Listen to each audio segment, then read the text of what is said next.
Hey, Shalom.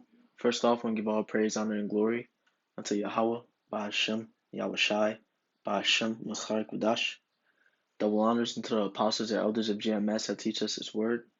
And Shalom unto the hopeful elect upon the four corners of this earth that's trying to make it up out of here in truth and in sincerity. So, this lesson that I want to bring out is going to be talking about the topic of the Most High chastening whom He loveth. And who does the Most High love? He loves the nation of Israel. We're his only begotten children. We're his beloved nation.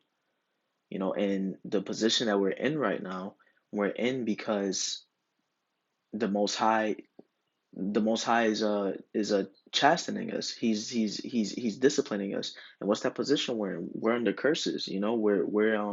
We're subjected to be slaves under the so-called white man. We're brought low. We're brought to our lowest state that we've ever been in. And the reason why we're here is because we weren't following the Most High's commandments. We weren't following His ways. You know, and due to that, instead of straight destroying us, and instead of wiping us out as a nation, what did He do? He's chastising us. The reason being because He loves us. Due to that fact that He loves us, He's not gonna destroy us as an entire nation. He's gonna chastise us and put us through this punishment that we're going through so that we can get right. At least, the elect of us are gonna get right. So Hebrews chapter 12, verse 6 says, For whom the Lord Yahweh loveth, He chasteneth, and scourgeth every son whom He receiveth. So let's get the definition of that word chasteneth. I'll get the pronunciation.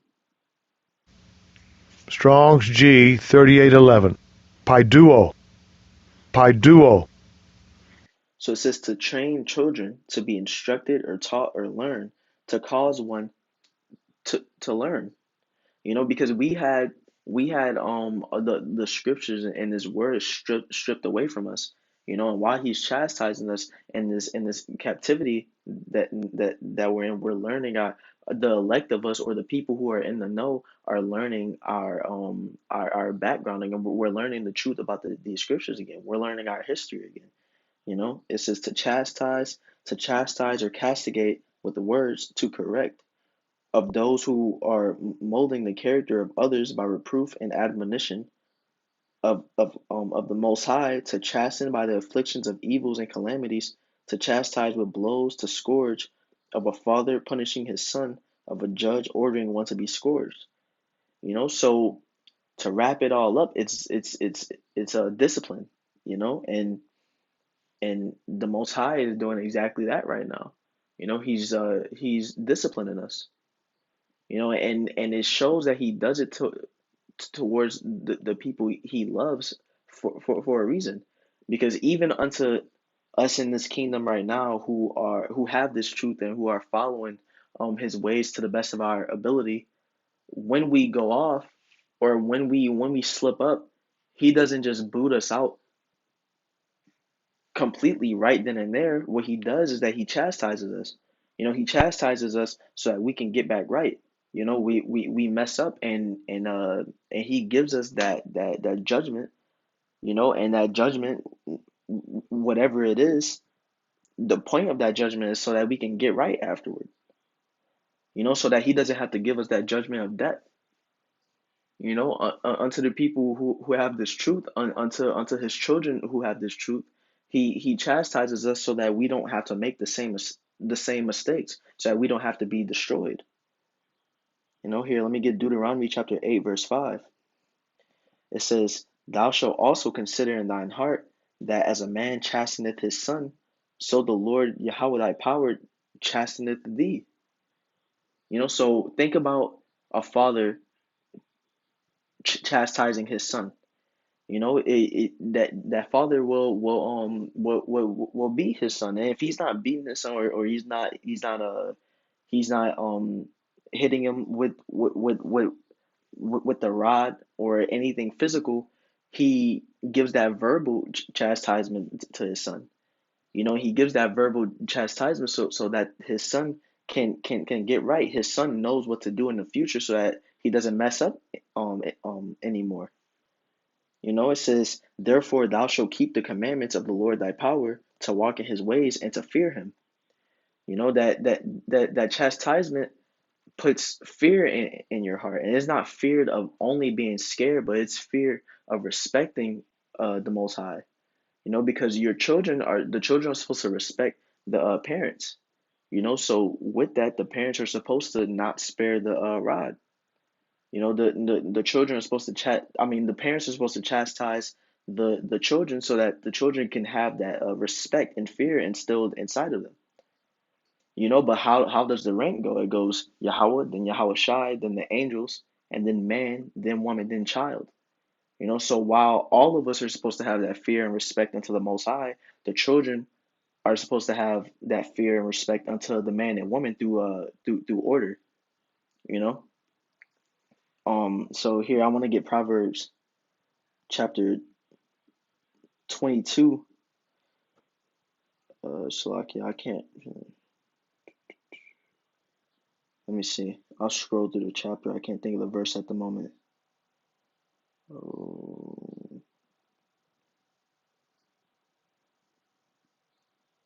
Salakia, 1 second. Here it goes right here. And just to be clear, I'm not saying that children don't have to have that fear and respect unto the Most High. They only have to have that respect unto their parents. I'm just saying that for as an example, through order, the children are supposed to have that fear and respect unto the parents along with, the angels and Yahweh Shai and the Most High. You know. So here I'll get into this verse, Proverbs 22 verse 15. It says, "Foolishness is bound in the heart of a child, but the rod of correction shall drive it far from him." So us being the Most High's children, foolishness is bound in us. Here, let's get the definition of that word, foolishness.